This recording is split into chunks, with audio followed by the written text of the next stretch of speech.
A rodovia dos Bandeirantes, nesse momento, tem boas condições de tráfego para quem segue sentido São Paulo e também no sentido interior. O mesmo vale para a rodovia Anhanguera. Hoje nem o trecho de Jundiaí, que todos os dias tem lentidão, está com esse registro. O motorista faz boa viagem nas duas mãos de direção.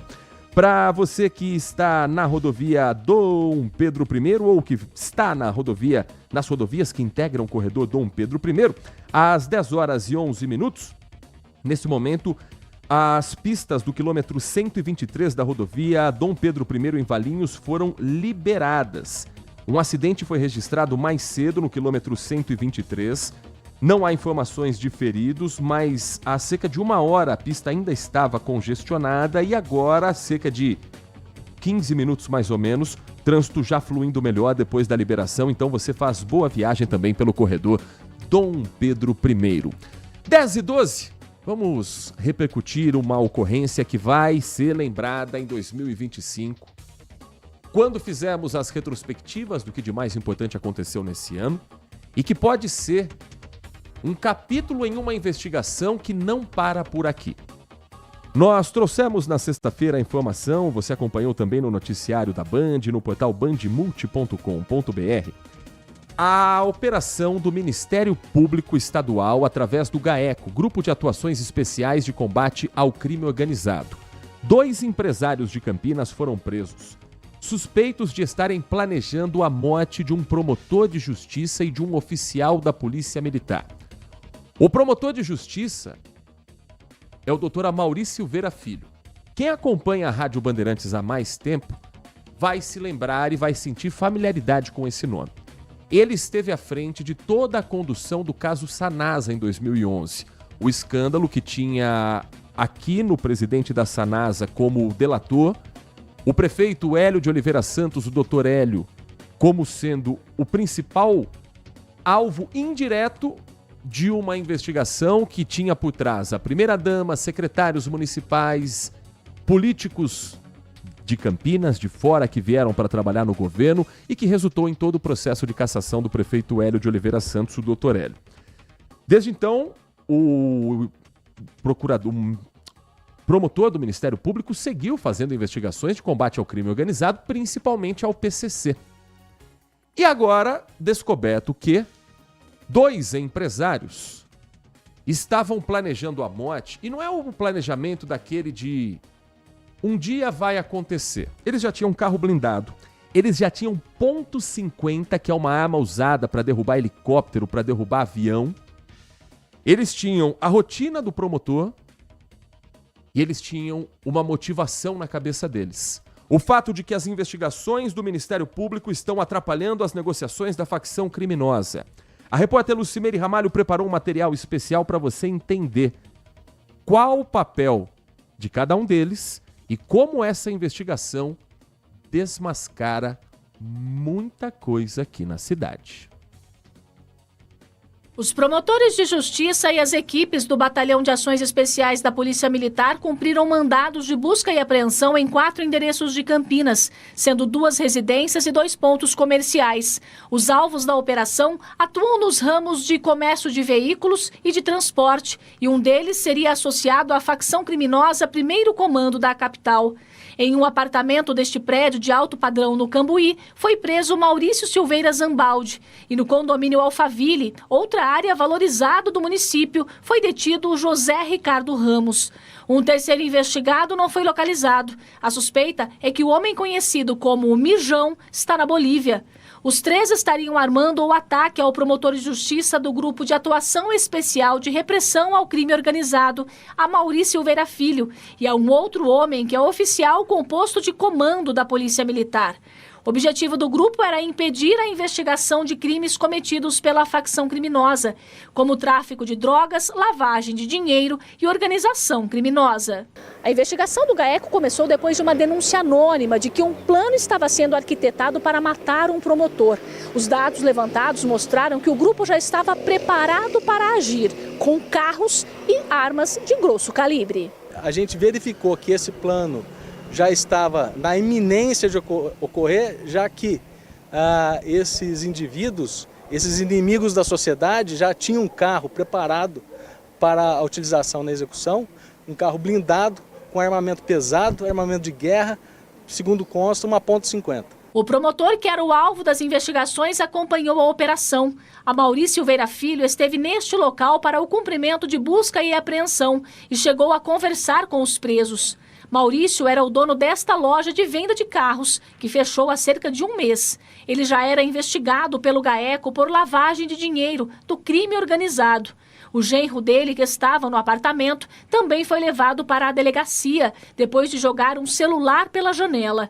José Ricardo tinha passagem por homicídio, receptação e roubo. Celulares e computadores foram apreendidos e uma arma também foi localizada. Além da investigação de integrar a organização criminosa e lavagem de dinheiro, o alvo, junto com outras pessoas identificadas e as que serão identificadas ainda, serão investigadas por tramarem esse atentado dentre outros crimes. E quem for identificado, quem quer que seja, será responsabilizado. Declaração do promotor do GAECO, Marcos Rioli, que esteve à frente dessa investigação. Agora, quem são os empresários? Sabemos que um vivia no Cambuí, outro no Alphaville, locais de classe média alta de Campinas. E Walter Sena preparou um resumo para você entender o perfil de cada um desses detidos na operação do Ministério Público Estadual.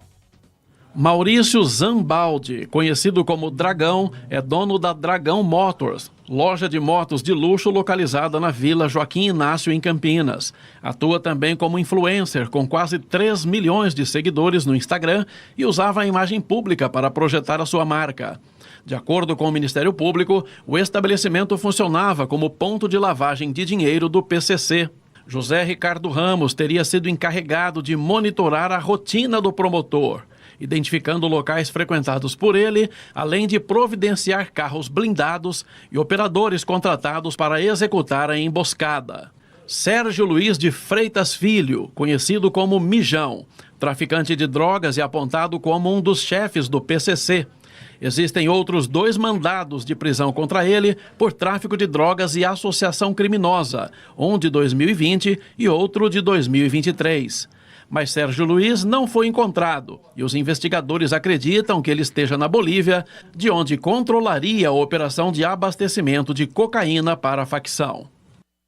Essa investigação vem na mesma semana em que uma mega operação com mais de 1.400 agentes mirou o esquema bilionário do PCC em setores da economia do nosso dia a dia.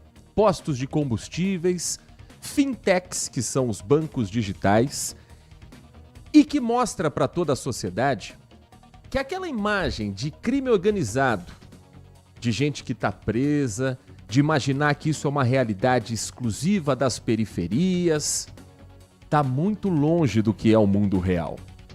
Que, na verdade, o PCC está, sim, também em comunidades, mas ele está lavando dinheiro em que a parte grossa da grana está nos principais CEPs do país. Em condomínio de luxo, em avenida como a Faria Lima, em comércios que a gente vê na nossa rua, no nosso bairro, no caminho para o trabalho, e que nem faz ideia de que está movimentando também um dinheiro sujo.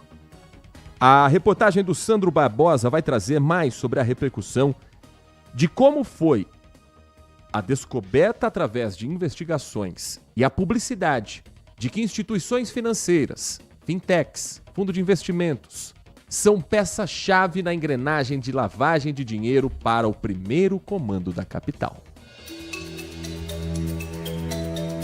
Uma das facções criminosas mais perigosas do país, infiltrada em um dos centros financeiros mais importantes do Brasil, a Avenida Faria Lima.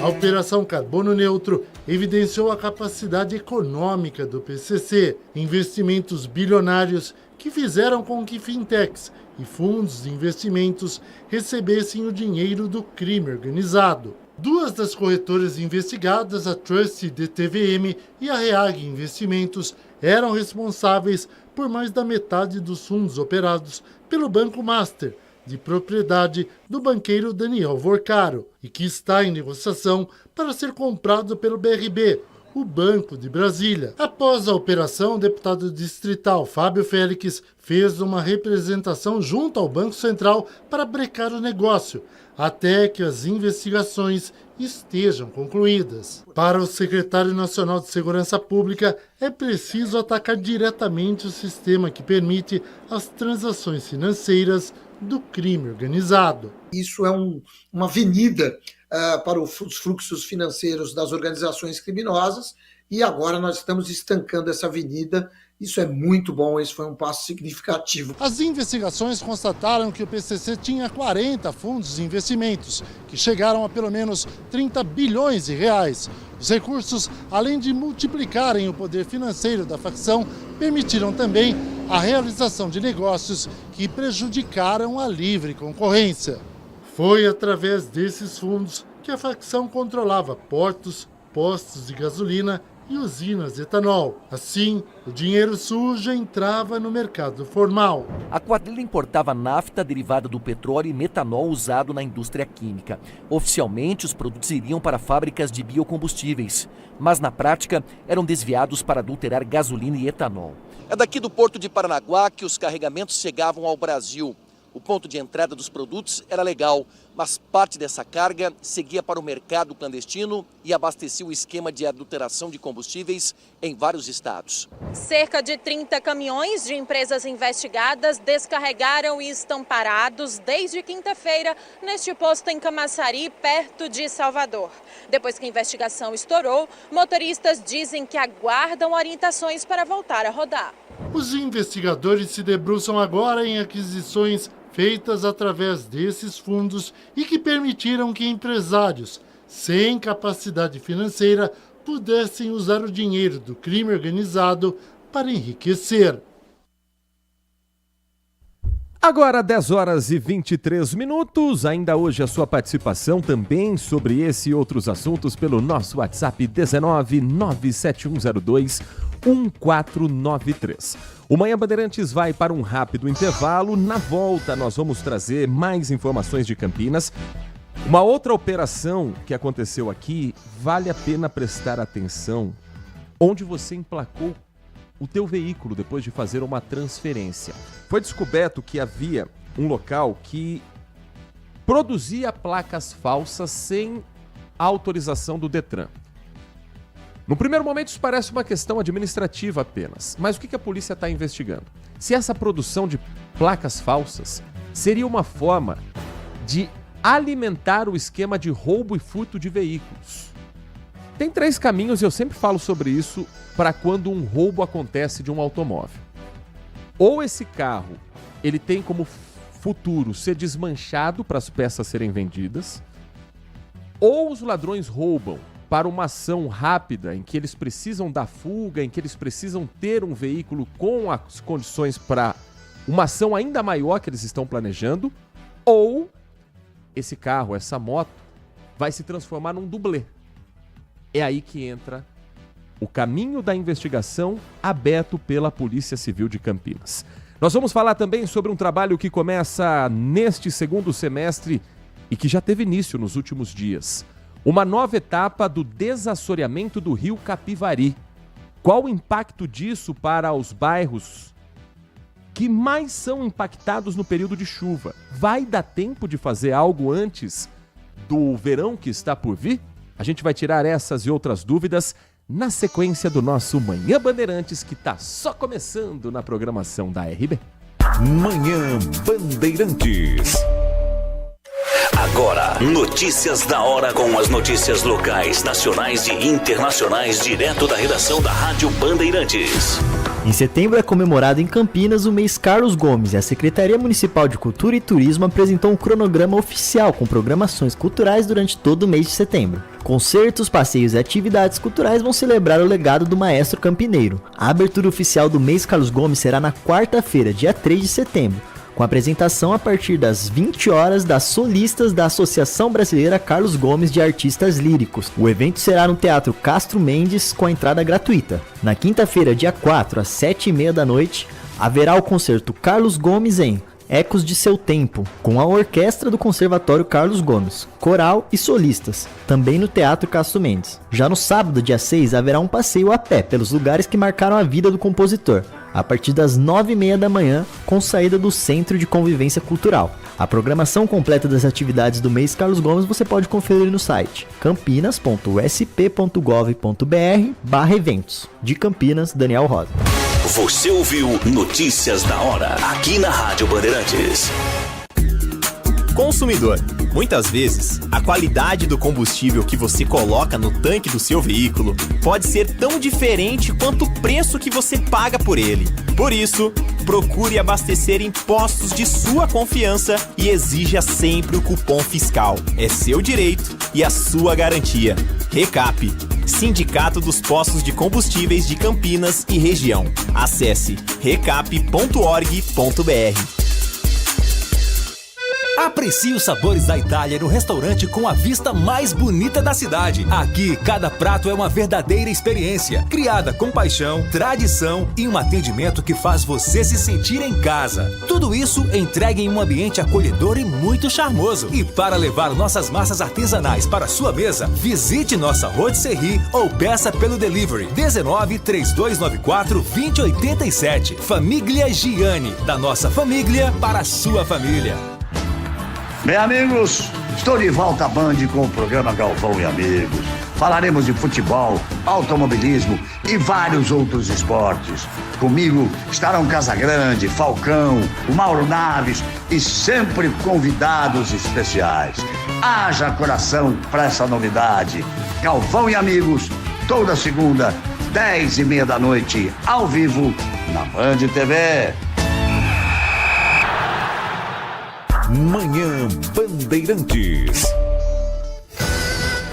10h28, 10h28, já estamos hoje no primeiro mês de setembro de 2025. O início de um novo mês, o início de uma nova era, um caminho que está por vir e as condições climáticas, será que mudaram? Porque agora a gente já começa a sentir aquele cheirinho da primavera, mas ainda estamos no verão. Os termômetros em Campinas neste momento, se a internet do estúdio facilitar as coisas, eu vou contar para você. Mas a sensação que nós temos é de que já tá com um calorzinho no ar. Ou pelo menos assim tende a ser daqui para frente. Será que isso segue mesmo segundo os meteorologistas? A Nath Luquezzi já está aqui conosco para trazer essas e outras informações. Muito bom dia para você, Nath.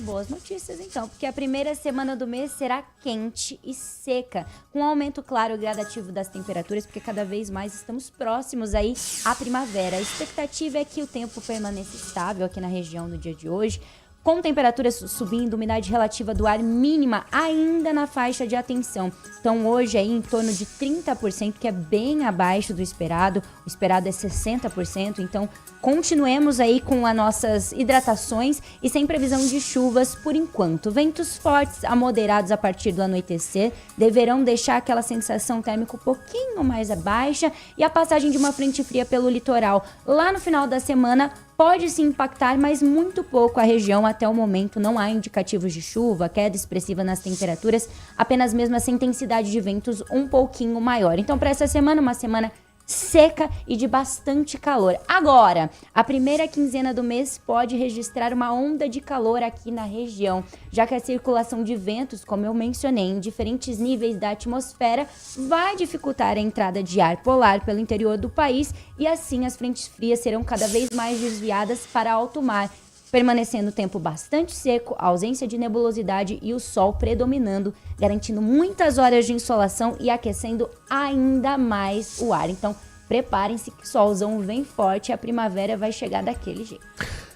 10h30, nesse momento em Campinas 24 graus, vento na casa dos 11 km por hora e a gente sabe que daqui para frente, quem mora numa região histórica para alagamentos começa a ligar o sinal de alerta, porque nós vamos entrar na primavera, depois vem o verão e vem os históricos alagamentos.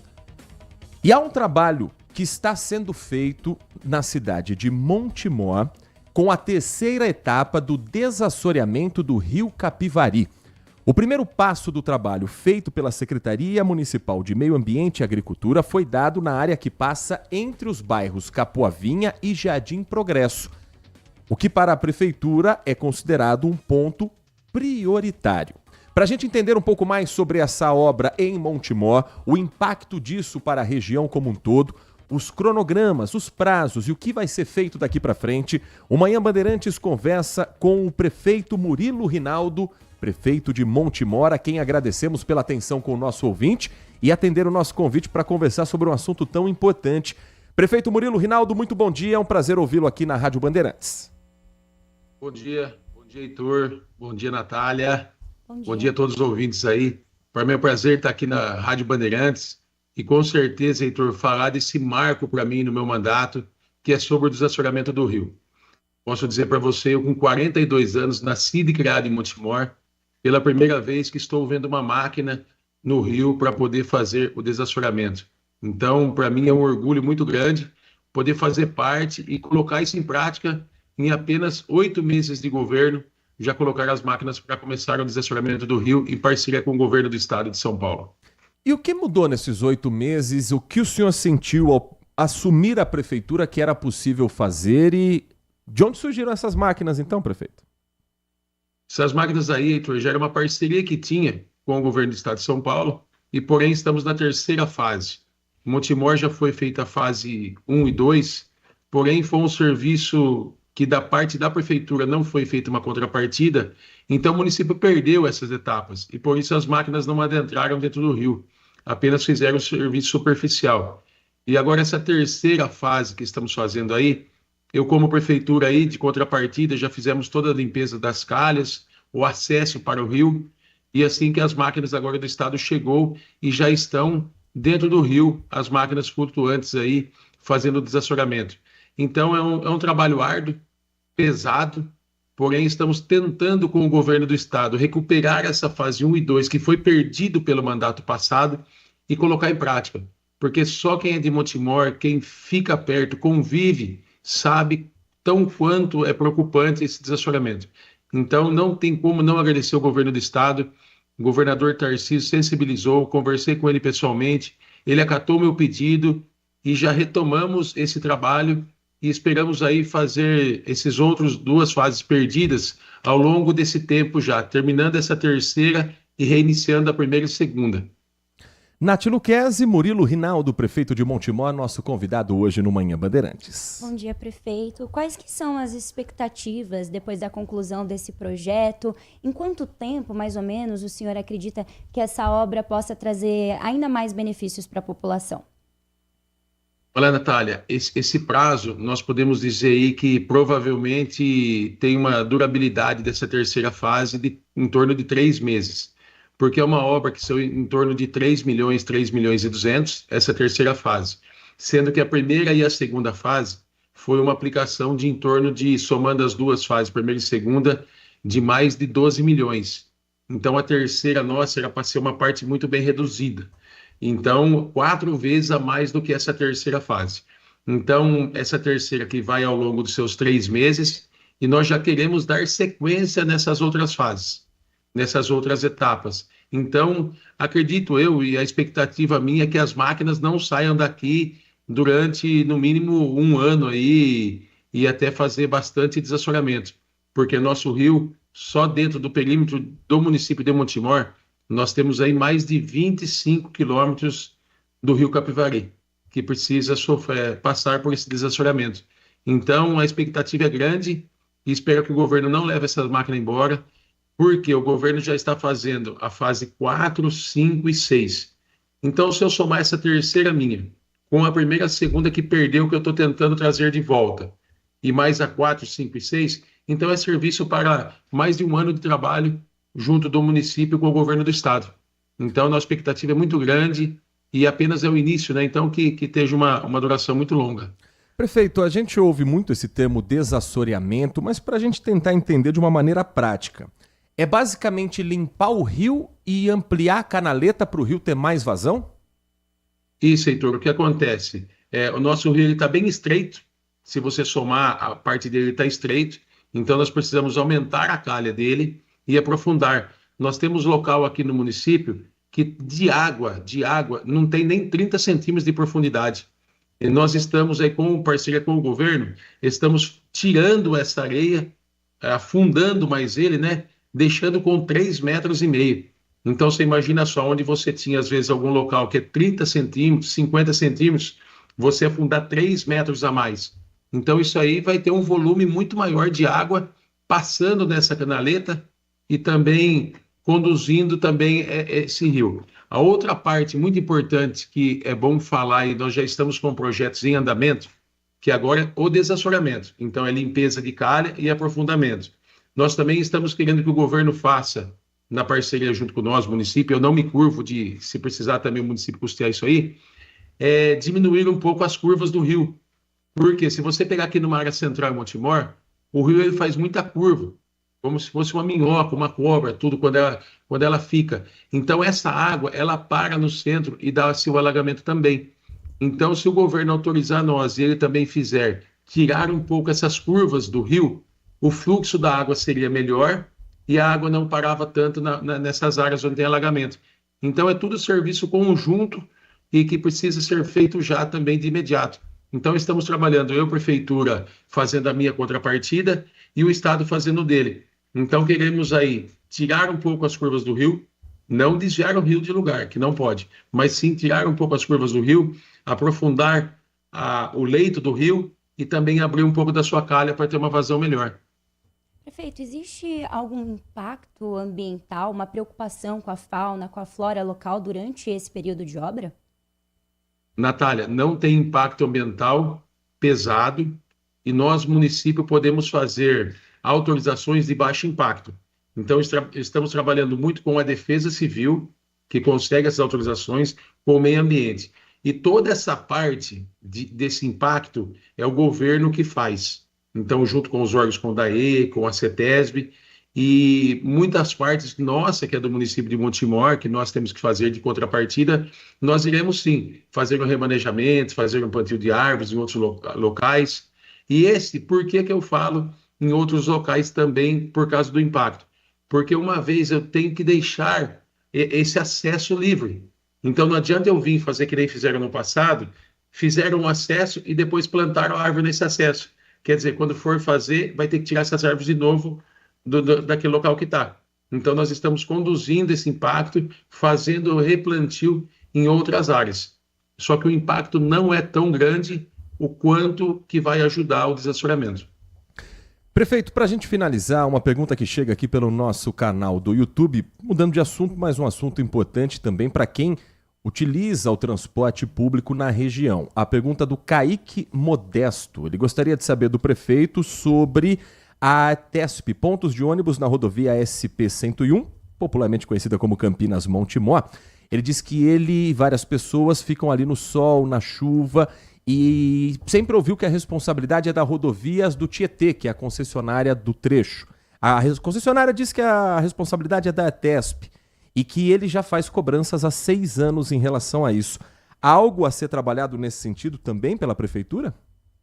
Sim, Heitor, respondendo a mensagem do Kaique aí, é uma boa pergunta e até deixo aqui claro que semana que vem eu tenho uma agenda junto na Artesp, junto com o deputado estadual Rogério Nogueira, que está intermediando essa agenda, justamente para perguntar por quê. A rodovia do Tietê hoje, ela não está mais em Montemor, está a Ápia, que é uma outra empresa terceirizada pelo governo do estado.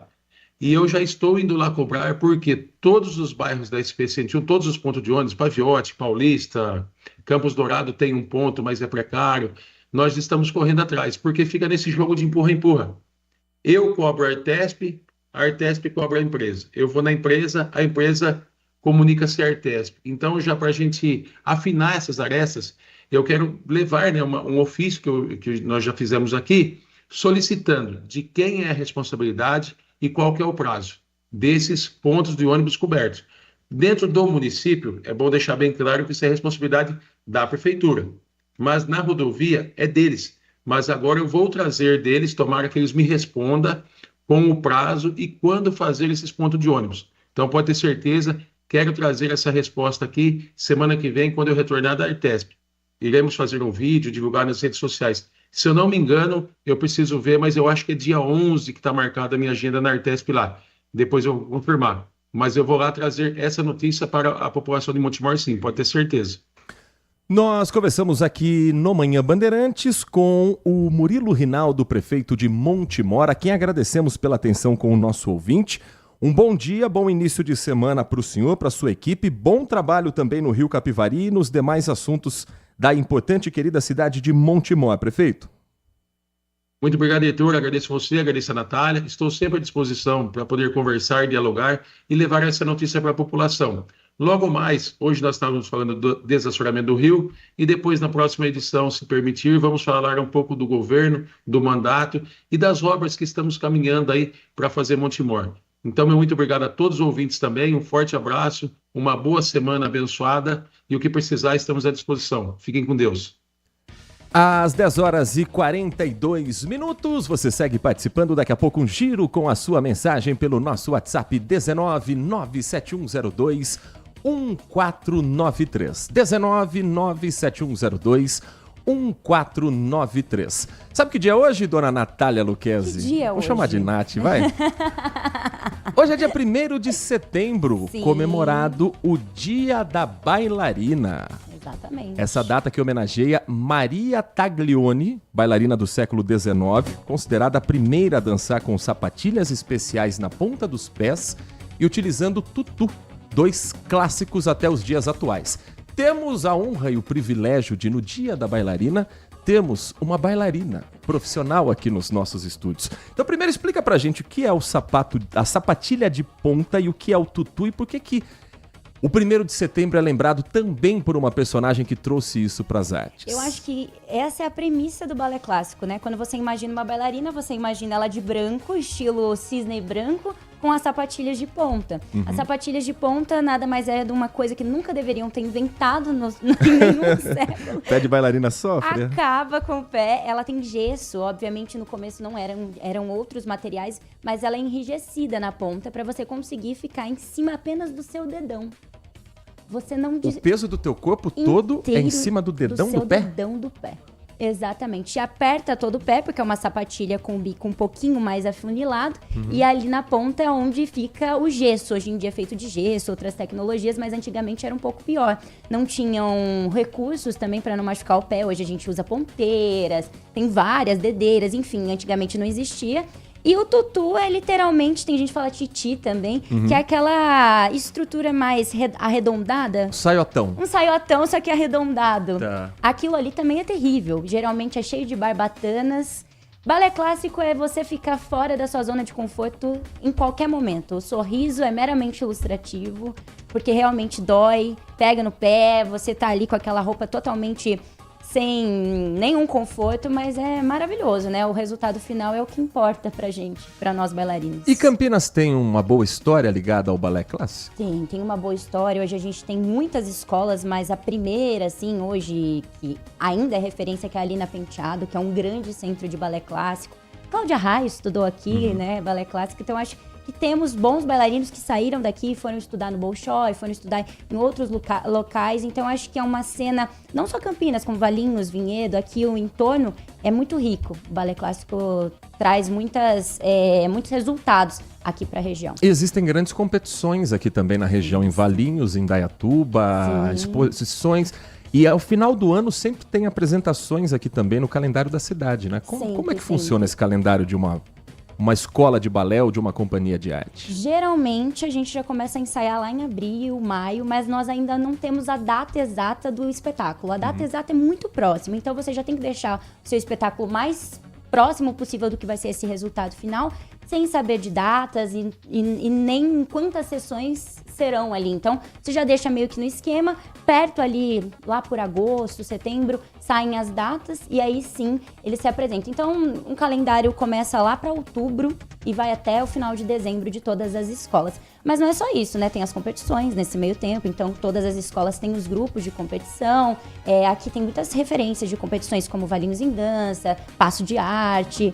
Enfim, então as escolas se preparam para o primeiro semestre, início do segundo, competições, e depois, no final do segundo semestre, tem realmente um espetáculo lindo para os pais responsáveis e para quem quiser assistir. Há um espaço público destinado para a dança em Campinas. Agora nós temos, por exemplo, a reforma do Centro de Convivência.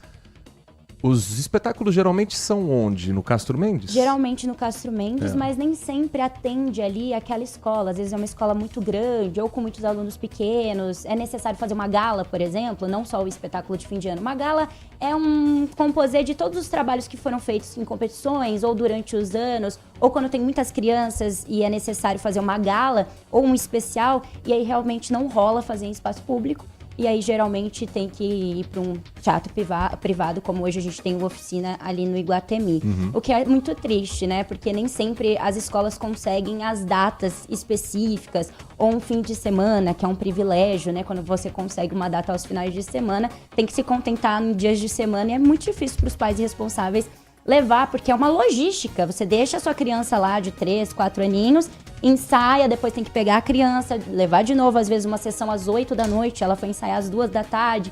Então é uma logística bem difícil, que seria muito mais fácil se todos pudessem se apresentar no final de semana, mas são muitas escolas hoje em dia praticamente impossível. Se o Castro Mendes não dá conta, será que para esse ano a prefeitura já não poderia trabalhar com o Teatro do Centro de Convivência? Eu acho que vai ter um interesse. Você não constrói ou reforma praticamente do zero um teatro que é tão importante para a cidade, que ficou mais de 10 anos parado, que está numa região estratégica também, porque é próximo a comércios, é uma região que precisa dessa vida cultural. Acho que seria o caso da prefeitura planejar todos esses eventos que às vezes ficam cavalados no Teatro Castro Mendes, e para esse cronograma de 2025, acredito que ainda dê tempo de organizar o Centro de Convivência para ter esse tipo de apresentação artística, né? Eu acredito que sim, principalmente se for uma gala, algo menor, pelo menos para desafogar ali o final do ano e conseguir fazer com que pelo menos seja quinta, sexta-feira, porque realmente a prioridade são as crianças, né, nesse momento, porque nós adultos a gente consegue remanejar o nosso dia a dia. Para os pais é mais difícil. Então, eu acredito que agora, ainda setembro, né, dia 1º de setembro, daria tempo tranquilo de algumas das escolas serem direcionadas para o Centro de Convivência. Para a gente finalizar essa entrevista improvisada, vou falar igual eu faço com os entrevistados. Nós estamos conversando com Nath Luquezzi, jornalista, bailarina e apresentadora aqui do Manhã Bandeirantes. Hoje é o Dia Internacional do Balé. Uma dúvida para a gente fechar o assunto. Pessoal, será possível um dia o balé, que é uma arte com aquela cara europeia, que vem de séculos e séculos passados, planejada e pensada para a mulher europeia, de uma elite de uma outra época. Será que um dia a gente vai ver um balé com uma cara de Brasil e realmente popular? Porque ainda é muito elitizada essa arte. Muito. Será que um dia a gente vai caminhar para o balé estar entre as culturas populares também no Brasil? Eu acho que hoje em dia é um pouco difícil porque existe uma dualidade de pessoas que já viveram e acham que talvez isso seja o correto, essa parte elitizada. E hoje vem muitos coreógrafos em contrapartida com isso, batendo de frente, trazendo um balé neoclássico, como a gente chama, né, nas pontas, mas, por exemplo, um samba na ponta, eu já dancei várias e várias vezes. Pérola Negra já desfilou sobre o balé com uma bailarina na comissão de frente, sambando na ponta os 550 metros do Sambódromo do Anhembi. Agora que você falou que fica na ponta do dedão, eu tô com uma dó dessa menina, eu impressionante. acho que ela chegou sem pé, mas deve ter sido lindo. Então eu acho que sim, talvez daqui a alguns anos sim possa mudar isso. O Brasil é muito rico, né? Muito rico em cultura. Por que não atrelar isso ao balé clássico, que é uma arte tão bonita, tão diferente? E eu acho que isso tira um pouco o acesso de algumas classes que é difícil de você interpretar, é difícil de você ver. Quando você chega lá, você vê um balé de repertório, você não entende nada, porque é tudo com mímicas, né? Mise-en-scène, como a gente chama. Então eu acho que trazer isso pro popular facilitaria depois as pessoas irem para esse lado mais erudito. Eu acho que teria que ser um processo, né? Que é o que eu sinto com a música clássica, que já está acontecendo a partir do maestro João Carlos Martins e de outras iniciativas em que é apresentado o artista clássico, é apresentada a obra de Mozart, é apresentada a obra de Carlos Gomes. mas ao mesmo tempo também com uma música popular, com aquela música que a criança ouvia com o pai, com a mãe, com o avô, e ela vai entendendo a mistura dos instrumentos, como o que individualmente parece não fazer sentido, junto como orquestra, faz toda uma beleza. Então, quem sabe, da mesma forma como a música clássica está ganhando seu espaço através de projetos sociais, através da inserção do jovem da periferia numa coisa elitizada, clássico. Clássico às vezes é a desculpa para elitizar e fechar a porta para quem não tem dinheiro. A música clássica conseguiu isso. Quem sabe o balé também não chega lá um dia. Quem sabe? Eu acho que o maior problema não é nem chegar a isso. Eu acho que tudo é muito caro quando se trata de balé clássico. Eu acredito que a música clássica também. Mas, por exemplo, uma sapatilha de ponta... Eu tô meio por fora que faz 2 anos que eu não danço. Mas uma sapatilha de ponta custa em torno de uns 230, 300. E ela dura em torno de 2 a 3 meses. Meses. Fora que tem que arrebentar na parede pra ela ficar confortável no começo. Fora que quando ela fica boa, ela tá ruim já. Uhum. E uma sapatilha de Elite, que é uma Gaynor, que é uma marca muito conceituada e que ela já vem quebrada, ela já vem no formato do seu pé, aí ela dura 1 ano e meio. Ela custa mais de R$1.100. Uhum. Então é muito caro você se manter nessa arte também. Então por isso eu acho que talvez as marcas estiverem atentas a isso, também fosse mais fácil, né? Se elas estivessem atentas a isso. Então, são muitos processos, mas a gente vai levando e eu acho que falar sobre isso é muito disruptivo, é importante. 10h52, um rápido intervalo. Na volta, sua participação no nosso Manhã Bandeirantes. Você está ouvindo Manhã Bandeirantes. Oferecimento Recap, Sindicato dos Postos de Combustíveis de Campinas e Região. Acesse recap.org.br. Família Gianni, da nossa família para sua família. E WK Radar, a gestão da empresa em suas mãos. Acesse wk.com.br. Agora, notícias da hora com as notícias locais, nacionais e internacionais, direto da redação da Rádio Bandeirantes.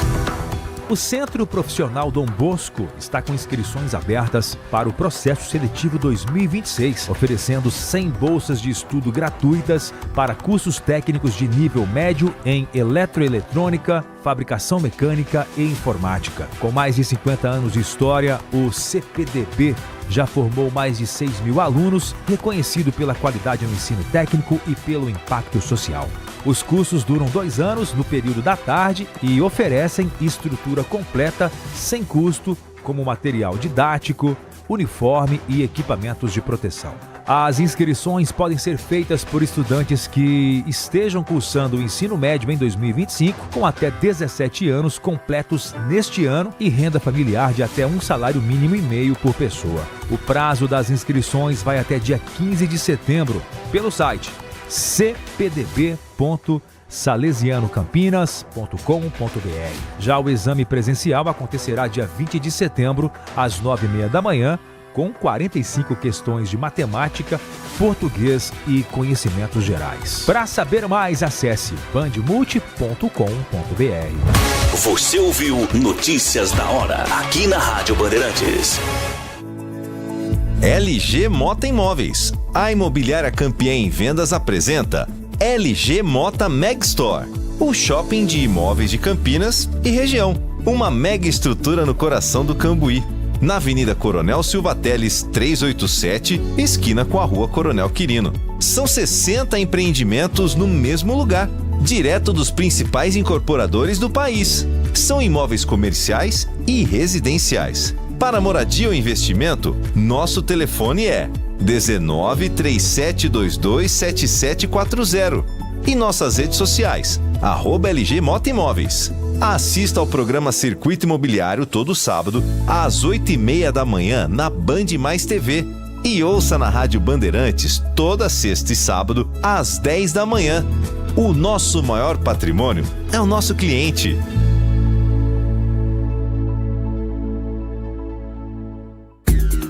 Consumidor.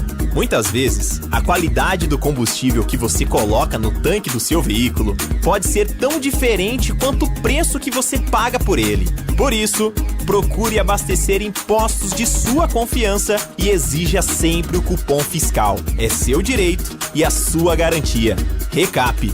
Sindicato dos Postos de Combustíveis de Campinas e Região. Acesse recap.org.br.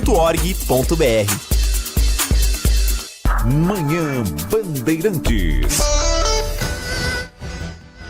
10 horas 56 minutos, 10h56. Seguimos com o nosso Manhã Bandeirantes, time de jornalismo a postos, girando a informação, e os repórteres espalhados pela região vão trazer para você agora uma outra ocorrência que marcou também as últimas horas em Campinas. A descoberta de um esquema de produção falsa de placas de veículos. Investigação comandada pelo delegado Dr. Marcel Fé, titular da DIG, a Delegacia de Investigações Gerais de Campinas. O repórter Guilherme Selegato é quem vai explicar tudo pra gente como funcionava. Conta passo a passo pro nosso ouvinte, Guilherme.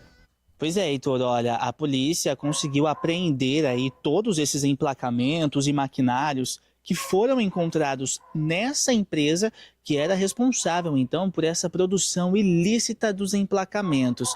E aí o que chama a atenção, Heitor, é que muitas dessas placas foram encontradas já prontas e cortadas. Placas, inclusive, que eram de outros estados e que estavam sendo também, então, fabricadas aqui.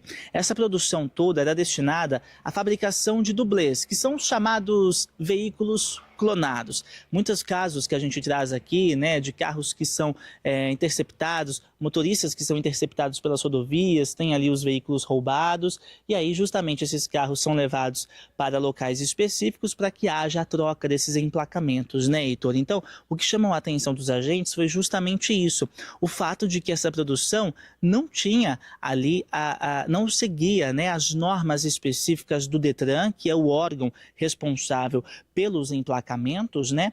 E não tinha ali essas normas que devem ser seguidas de acordo com o Detran para que os emplacamentos sejam fabricados. E aí, diante disso, há um ano, essas duas pessoas que foram presas, que inclusive são cunhados, estavam aí trabalhando de forma ilícita. Essa empresa é uma empresa habilitada, inclusive chama a atenção ali, como a gente vê pelas imagens, né? A fachada, né? Uma fachada que tem ali o nome da empresa como uma placa, né? E era um local muito atrativo, né? Não dava indícios de que atuava de forma ilícita. Há 2 anos, Heitor, essa empresa já estava sendo investigada pelo Detran por conta da suspeita dessa fabricação clandestina dos emplacamentos, né? E aí, em um trabalho muito importante aí em conjunto, né, do Detran com a Polícia Civil, os agentes localizaram este imóvel, né, essa empresa que fica no Jardim dos Lagos, aqui em Campinas, e as suspeitas foram confirmadas. No local, inclusive, quando os agentes chegaram, essa mulher, que hoje é a proprietária do local, chegou até a baixar as portas do imóvel para evitar o acesso dos agentes à empresa. Mas claro, né, que os agentes conseguiram ali entrar e o cenário chamou muita atenção, né? Diversos itens utilizados na produção desses emplacamentos, né? Muitos maquinários como prensa, essas impressoras utilizadas para fazer ali toda a parte gráfica do emplacamento, itens necessários, né, para que seja para que seja realizada a produção dessas placas, Heitor. E aí a polícia já constatou que essas fabricações, né, essa produção era destinada à fabricação das placas dublês ali, né, os veículos clonados que muitas vezes a gente vê aqui com frequência no Brasil urgente. Heitor, como eu disse, né, há 2 anos o Detran vinha investigando essa empresa. Por que disso? O proprietário, ele teve a licença cassada pelo Detran por não repassar ao órgão as taxas que eram pagas pelos clientes. E aí o órgão, né, o Detran já começou a suspeitar, ficar ali desconfiada dessa ação e há 1 ano cassou a licença deste proprietário. E aí o que ele fez, Heitor? Ao invés de seguir ali, né, a lei, entrar na lei, seguir tudo perfeitamente tranquilo para não ter nenhuma dor de cabeça? Não. Preferiu agir de forma ilegal e ficar no mundo do crime, né? A melhor coisa ali para eles. Então, tendo a licença cassada por ter essa norma suspensa, ele simplesmente decidiu passar a administração da empresa para a cunhada dele. E desde então, ambos vinham trabalhando de forma clandestina. O espaço ali, inclusive, tinha até uma oficina ao lado que esse homem ficava e trabalhava ali para tentar despistar, né, fingir que era uma outra coisa e, enfim, eles agiam de forma, Heitor, para conseguir trazer esses clientes que achavam que estavam ali indo ter, né, a sua placa, pagar a sua taxa, que não é uma taxa barata, e iriam sair dali com um emplacamento tranquilo para ter o seu carro para poder ir trabalhar de forma tranquila. E aí, infelizmente, essas pessoas estavam agindo aí de má fé, produziam essas placas de forma clandestina, e com esse trabalho então do Detran com a Polícia Civil, o local foi fechado, todo o material foi apreendido e essas duas pessoas, esse homem e essa mulher, foram presos em flagrante. E agora, com essa apreensão, com essa fábrica fechada, a investigação segue em andamento, até mesmo para saber se tinham ali outras pessoas envolvidas nessa fabricação clandestina e também se há outros locais aqui na cidade de Campinas que infelizmente agem de má fé, né, e acabam produzindo aí essas placas dublês para os veículos clonados. E toda a gente, claro, segue acompanhando toda essa investigação. Muito obrigado, Guilherme Selegato, que volta no Brasil Gente 5h30 da tarde, repercutindo esses e outros assuntos. Também vamos, claro, continuar monitorando as operações de combate ao crime organizado em histórias que, olha, parecem roteiros de filmes. Polícia fechando a Avenida Faria Lima, coração financeiro, econômico e da playboyzada de São Paulo. É a polícia cumprindo mandado de busca e apreensão no Alphaville e no Cambuí, em Campinas. É a descoberta de placas em um local que deveria trabalhar com a lei e que, claro, o proprietário vai ter todo o espaço para ele se defender, justificar. Mas os últimos meses, Walter Sena, e eu diria que o ano de 2025 como um todo, é um ano histórico no combate ao crime organizado que nós não sabemos ainda até onde vai, que nós não sabemos ainda onde vai chegar e quais serão as consequências disso. Mas fiz até uma linha do tempo esses dias no Brasil, gente, porque o ano começa com uma série de operações nos aeroportos do Brasil. Viracopos, a gente dava informação toda semana de tráfico internacional e as mulas do tráfico descobrindo a ligação forte do crime brasileiro com Orly na França, principalmente, e com Madrid na Espanha. Depois, muitas ocorrências com apreensões de toneladas de drogas. Eu me lembro no Brasil, gente, uma edição só, eu falar de 3 ocorrências. Uma tonelada aqui, uma tonelada lá na região de Rio Claro, uma tonelada na região de Sorocaba. Agora, o crime organizado tendo como impacto o bolso. E a descoberta e escancarado para a sociedade de algo que já era um sentimento. De que o crime organizado não está apenas na periferia, na ponta, vendendo droga. Ele está também no topo, na elite da sociedade. Se misturando em festas sociais, se misturando entre empresários, para poder movimentar um dinheiro que a gente ainda não sabe até agora quanto tem. Mas pelo que já se descobriu, podemos dizer categoricamente 2 coisas. Primeiro, que 2025 é um ano marcante no combate ao crime organizado. E segundo, que o PCC e as outras facções criminosas, mas principalmente o PCC, eles chegaram num nível de uma empresa estruturada que só foi possível com muita gente ganhando dinheiro em cima e com vistas grossas também de quem poderia fiscalizar nesses anos todos. Não estou falando de governo de agora, de plantão de agora. O PCC vem de 2004, 2005. E olha como um grupo dentro de uma cadeia em Taubaté vira uma potência desse tamanho, Sena. Bom dia para você.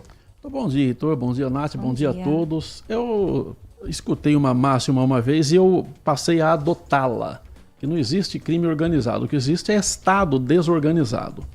Então acaba sendo a mesma coisa, né? Fala, tem um crime, a gente fala crime organizado porque realmente é uma cadeia muito poderosa, é muita grana, né? No passado, essas facções criminosas apenas tinham lá umas células de tráfico de drogas, né? Depois expandiu para tráfico internacional. Mas aí começaram a ganhar tanto dinheiro, mas tanto dinheiro que falaram, tem que fazer alguma coisa com esse dinheiro. Como é que a gente vai fazer? Aí a grana não era assim para financiar novos assaltos, novos ataques, ou novas compras, ou novas tomadas de territórios do crime. Aí começou a ser tanta grana que começou-se a cooptar, né, agentes públicos, essa coisa toda. Começou-se a comprar empresas, começou-se a lavar dinheiro de uma tal maneira que a coisa ficou aparentemente incontrolável, né? Então o que acontece? Você viu na última operação grande aí, na semana passada, que pegaram lá uma quadrilha, né, parte da quadrilha, que eles compravam usinas sucro-alcooleiras. Eles aí falaram assim, ó, não bastava você comprar um posto de gasolina e fraudar o combustível para lavar dinheiro ali. Ele falou, rapaz, acho que o transporte desse negócio aqui também dá dinheiro. E comprou empresas de transporte. Daqui a pouco ele olhou para a usina e falou, nossa, mas a gente está tendo que comprar álcool da usina, vamos montar nossa usina e já misturar ali com metanol, né, aquela substância tóxica e cancerígena, para a gente ganhar mais essa. Ah, e onde a gente vai pôr o dinheiro? No banco? Não, vamos montar uma fintech. O banco está dando muito lucro, a gente está dando muito lucro para o banco. E quer dizer, ele montou uma cadeia inteira. Mas todas as vezes, Heitor, Nath e ouvintes, que uma quadrilha dessa é desbaratada, aí você vê na investigação que tinha alguém lá, tinha um agente público em tal lugar que era cooptado, tinha um agente não sei de onde que era cooptado. Toda vez que a Polícia Federal prende alguém, né, que usava viracopos como o pontapé inicial para mandar drogas para o exterior. Aí você vê que tinha um agente, tinha um funcionário de tal companhia, tinha um funcionário não sei de onde. Então sempre tem alguém cooptado. Porque se não tiver a corrupção dentro dos órgãos que estão ali para fiscalizar, é muito difícil que prospere, né, essas coisas ilícitas. Sempre tem um buraco de alguém que foi cooptado, porque a grana é muito alta e as pessoas, né, infelizmente existem as pessoas que se desviam de caráter, tem problema lá, não tem aquela ética. Então é um problema muito sério para se resolver. Então, só com a polícia aparelhada, com ciência, né, a polícia científica de verdade e autoridades que não tenham medo de enfrentar o crime organizado, a gente vai conseguir sair desse balaio. Mas olha, não é fácil não, viu, Heitor? 11 horas da manhã e mais 8 minutos, 11h08, você segue na programação da Rádio Bandeirantes Campinas e eu quero trazer para você aqui um depoimento e um relato que pode ajudar você na sua empresa. De repente você pode estar passando pela mesma situação. Eu estou falando a respeito da organização da questão financeira e quem é gestor vai concordar comigo. Se contrato falasse, seria incrível, porque ele ia avisar quando tá para vencer e poupar muita dor de cabeça. Os contratos da Sandra não falam, mas é quase isso. Ela é gestora da Fundação Fundo Brasil, uma instituição do terceiro setor, e contou pra gente que pedia um tempo danado para descobrir a situação de um contrato. Precisava fazer, às vezes, 10 consultas em um mesmo lugar e para cada consulta um sistema diferente. Hoje, usando os módulos Compras e Gestão Eletrônica de documento do WK, ela encontra todas as informações com um filtro. O filtro do valor, o filtro do vencimento, o histórico, o fornecedor, tudo em um só lugar. E não tem mais surpresas. O sistema é que avisa para Sandra quando um contrato está para vencer. Ela ganha tempo para focar no que realmente importa. E você, também quer ter mais tempo para transformar vidas? Então acesse wk.com.br. Com o WK Radar, você tem a automação e a integração dos processos da sua empresa. Coloque tudo em ordem com o WK Radar. Acesse wk.com.br. Aqui na região de Campinas, você também pode procurar a Inovar ASC para ter o WK Radar na sua empresa. Anote o número que eu vou te passar. O DDD é 19 3291 9650. 3291 9650. WK Radar é a gestão da sua empresa em suas mãos. Rádio Bandeirantes. Eu já vou girar a participação do nosso ouvinte, tem muitas mensagens legais que estão chegando aqui, opiniões das mais variadas, de temas mais amplos que você possa imaginar. Mas antes, Nath Luquezzi, uma informação de uma obra que começa nesta semana, mais precisamente na quarta-feira. Tem uma obra que vai começar em Campinas que está totalmente ligada ao abastecimento da cidade. Explica pra gente que obra é essa. A Sanasa inicia então na próxima quarta-feira, dia 3 de setembro, obras para implantação de mais uma adutora. Essa adutora vai atender os moradores de Campinas e sairá do novo reservatório da Ponte Preta, na Rua Abolição, e segue até as estações de tratamento 1 e 2, localizadas no bairro Swift. Essa obra tem o objetivo então de melhorar o abastecimento de água na cidade. O sistema de abastecimento de Campinas hoje é formado por um macroanel composto por estações de tratamento, reservatórios, adutoras e subadutoras. Quando há manutenções de grande porte, sejam programadas ou emergenciais, técnicos da empresa realizam manobras para que determinadas áreas da cidade não fiquem sem água enquanto essas obras estão em andamento. Durante o período da construção, que está prevista para terminar logo no início de 2026, haverá sim desvios no trânsito da região que serão supervisionados pela INDEC. Então a obra iniciará na Rua da Abolição, no trecho entre a Avenida Engenheiro Augusto Figueiredo e o Cemitério da Saudade. A empresa já começou a informar a população sobre o serviço. Então, por conta dessas obras, a INDEC fará uma operação de trânsito na região. Haverá um bloqueio parcial da Rua da Abolição, no sentido bairro-centro, no trecho entre as vias Engenheiro Augusto Figueiredo e Dr. Álvaro Ribeiro. Vale lembrar que a operação começa na próxima quarta-feira, dia 3 de setembro, será realizada do período das 8 da manhã até as 4h30 da tarde. Então, já se programe para a próxima quarta-feira agora. Ouvinte Noêmia, mandando sua mensagem de texto pra gente pelo WhatsApp 19971021493. A Noêmia escreve pra gente assim: bom dia, Heitor, passou bem o final de semana? O final de semana foi muito bom. Através do seu programa, quero agradecer a todos os funcionários que estiveram aqui na minha residência, resolvendo um serviço de entupimento na entrada de água na minha residência. Merecem nota 1000 pela eficiência, desde a solicitação da Sanasa até a realização do serviço. Que bom que deu tudo certo, Noêmia, e reconhecer o profissional que tá todo dia tomando chuva, sol na cabeça, eu acho que é tão importante. Não custa nada, né? Um agradecimento, às vezes aquele obrigado já pode mudar a vida da pessoa. Mensagem de áudio também para você.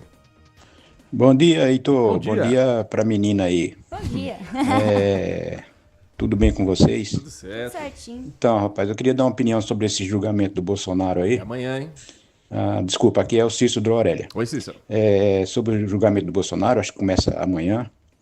Isso aí é tudo falastrão, essa turma aí que tá falando muito aí desse julgamento.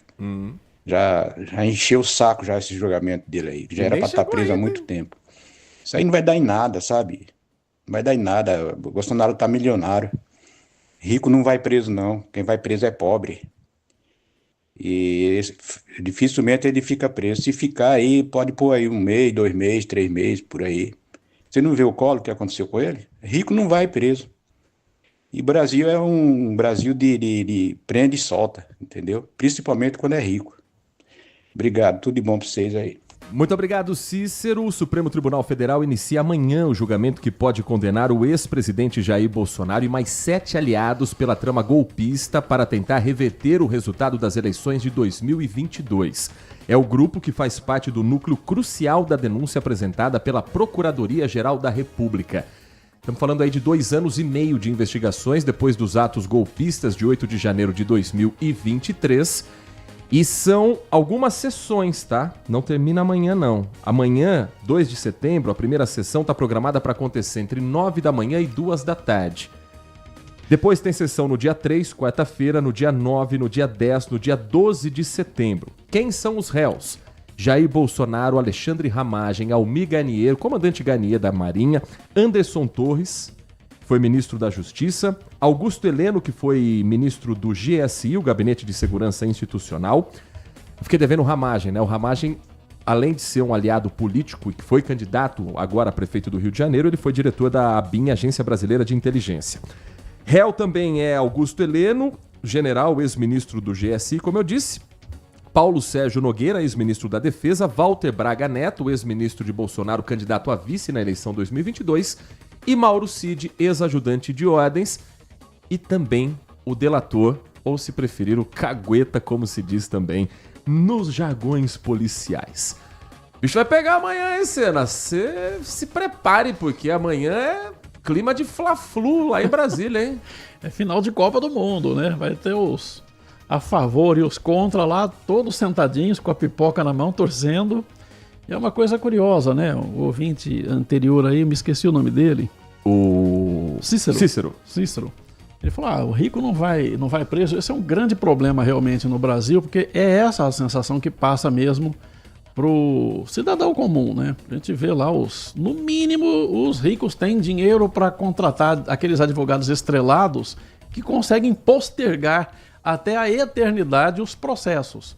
Mas essa questão do ex-presidente vai deixar os magistrados lá com uma espada na cabeça, que tem aquela possibilidade de haver novas sanções pesadas dos Estados Unidos.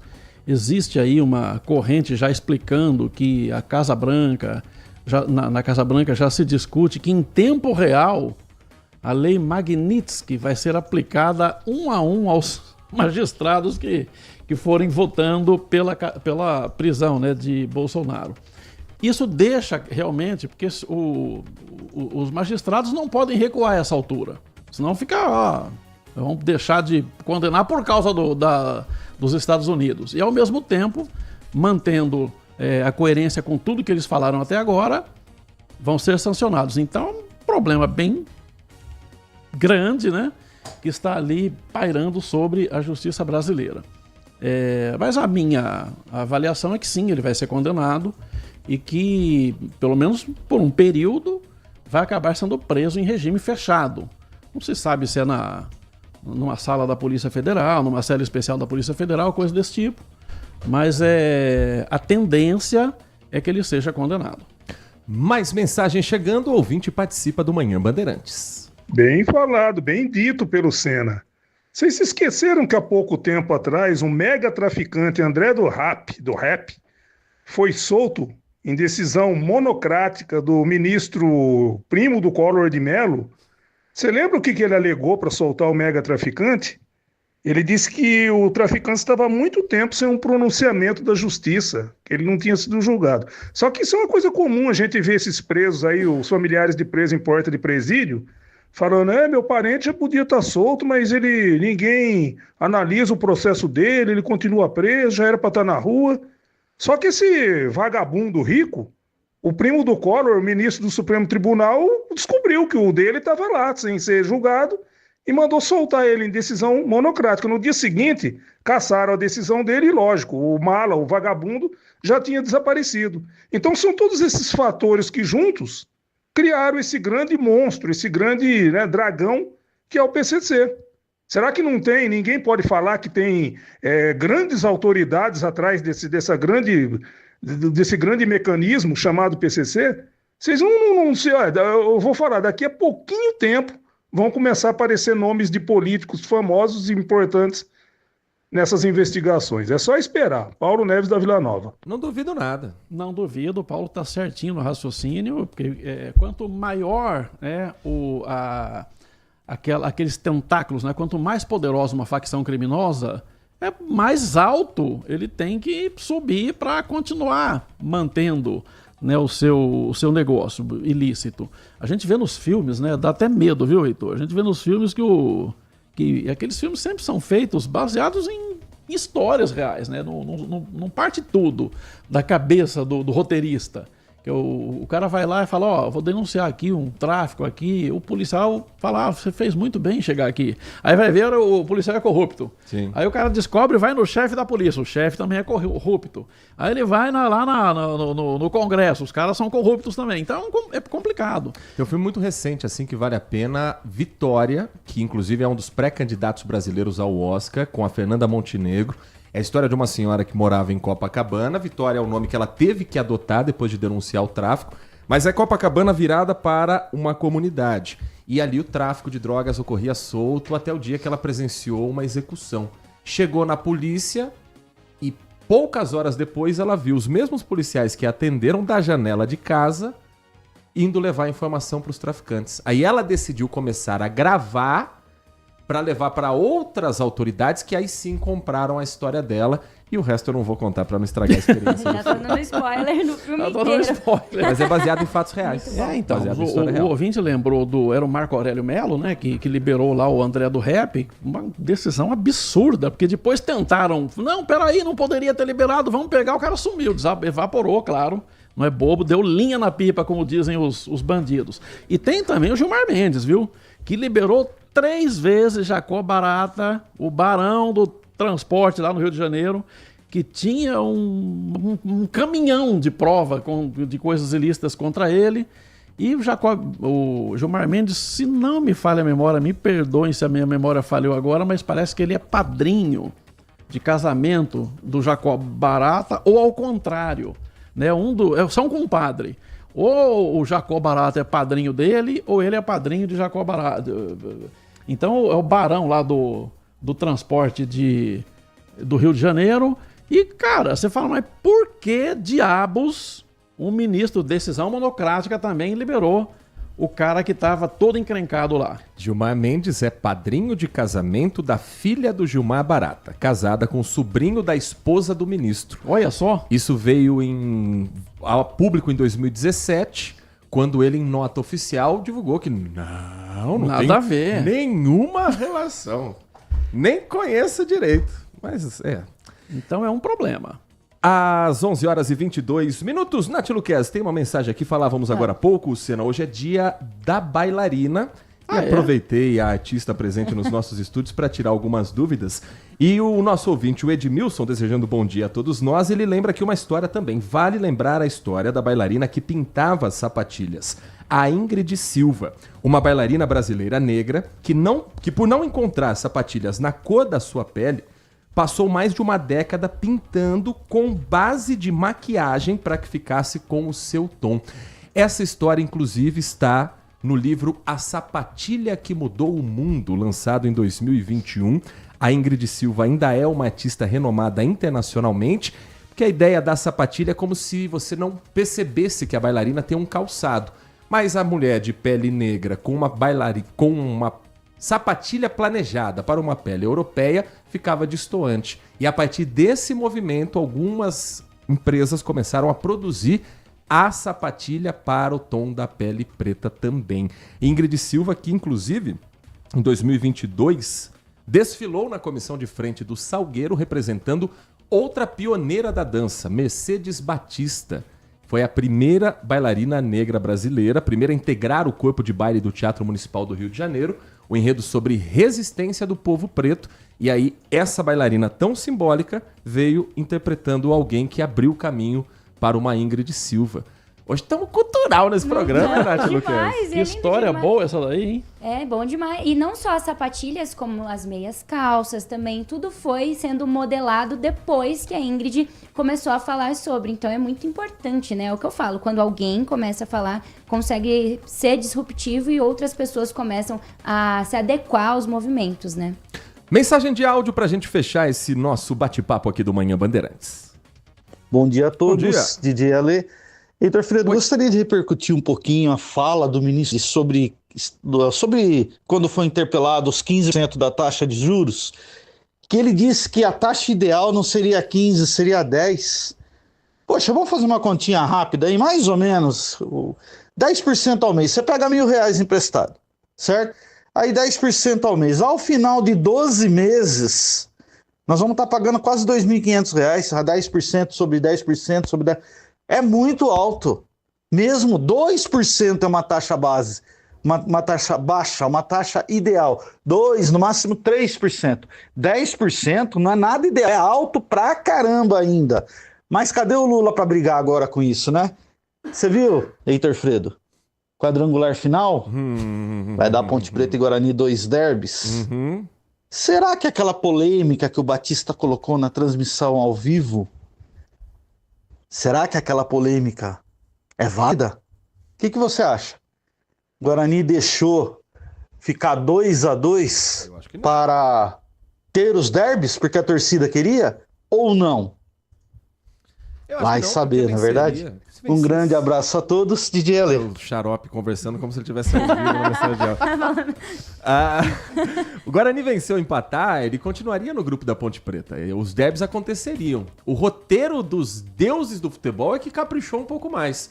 Porque vai abrir a próxima fase com o derby já neste final de semana e vai encerrar com o derby. Então, na última rodada, quando os dois times estiverem, muito provavelmente, precisando vencer para subir, porque eu acho que o Náutico tende a ficar com uma das vagas, eles vão se enfrentar no Moisés Lucarelli. E que, pelo amor de Deus, seja só no Moisés Lucarelli, Senna. Nossa, o Batista lançou essa provocação para os dois comentaristas, que rechaçaram logo, né? Porque realmente, como os jogos estavam acontecendo todos ao mesmo tempo, não dava para prever efetivamente ali o que ia acontecer. E é claro, né? Não, imagina, o Guarani realmente deu uma bobeada forte, estava ganhando fácil de 2-0, foi empate e quase que o adversário faz um gol e tira o Guarani do páreo. Ele não ia se classificar. Então, não acredito também que ele tenha feito esse cálculo, não. Bom, a tabela ainda não foi desmembrada, mas estamos na expectativa para já no sábado termos o primeiro dos derbys entre Guarani e Ponte Preta no estádio Brinco de Ouro da Princesa. A Nath, na sua escala, ela cobre a Ponte ou o Guarani, Senna? Ela tá dobrando, viu? Nos dois derbys. Nos dois derbys ela tá dobrando. E a preparação das duas equipes para o que será um final de campeonato histórico, seja qual for o resultado. Os dois subindo, os dois ficando, um subindo, outro ficando. Teremos uma reta final histórica de Série C. História que será contada aqui no microfone da Rádio Bandeirantes. Em instantes, daqui a pouquinho, tenho Nossa Área com Carlos Henrique. Mas antes, o convite de Nath Luquezzi, que daqui a pouco estará 1h30 da tarde na tela da Band com a Lari Lopes no comando do Band Mulher. Hoje com quais assuntos, Nath? Hoje nós vamos falar sobre a necessidade que a gente tem de desacelerar a mente sem perder a produtividade. Hoje a gente vai aprender de forma prática. Eu preciso disso, viu? Sou super ansiosa, tô precisando. E hoje a gente vai falar também, vocês sabem o que é Bobbie Goods? Ah, os livrinhos de colorir. É esse mesmo. Fenômeno. Você sabe, Senna? Já viu o Bobbie Goods? Eu já vi, mas isso no meu tempo tinha outro nome. É livro de colorir. O negócio sumiu, mas isso aí tinha na década de 50. Sim. Parece que é uma novidade agora. Super. A gente vai falar o quanto que eles podem promover o bem-estar e ajudar no desenvolvimento das crianças, além de, claro, as fofocas do mundo dos famosos. Tem uma criança de 35 anos em casa que pinta Bobbie Goods, viu? Vai desacelerar a mente, é bom. Desestressa, né? 10:07 da noite, tem o Band Cidade com Walter Senna, a programação da Band com muita informação e prestação de serviços ao longo do dia. Até lá, Senna. Aguardamos todos até lá, obrigado, bom dia a todos. Trabalhos técnicos de Leandro Lopes na mesa de som, Danilo Capucci na central técnica e a coordenação de Gil Kleber. Vem aí o Nossa Área, um grande abraço pra você e continue na RB.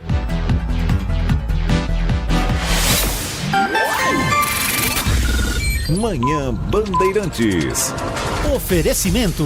Recap, Sindicato dos Postos de Combustíveis de Campinas e Região. Acesse recap.org.br.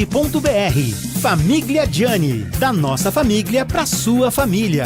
E WK Radar, a gestão da empresa em suas mãos. Acesse wk.com.br.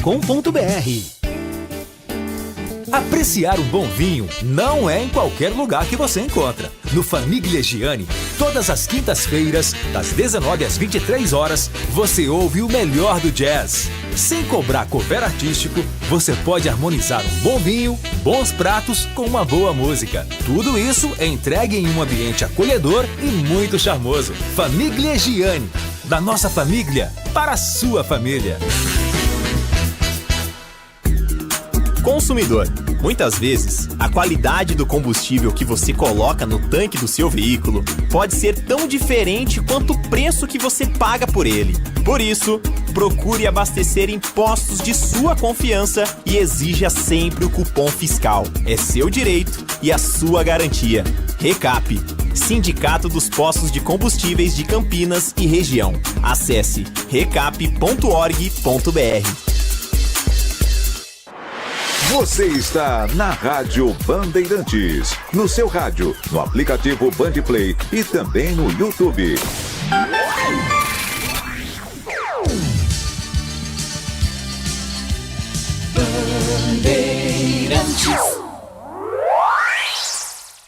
Você está ouvindo o Rádio Bandeirantes Campinas. ZYO 200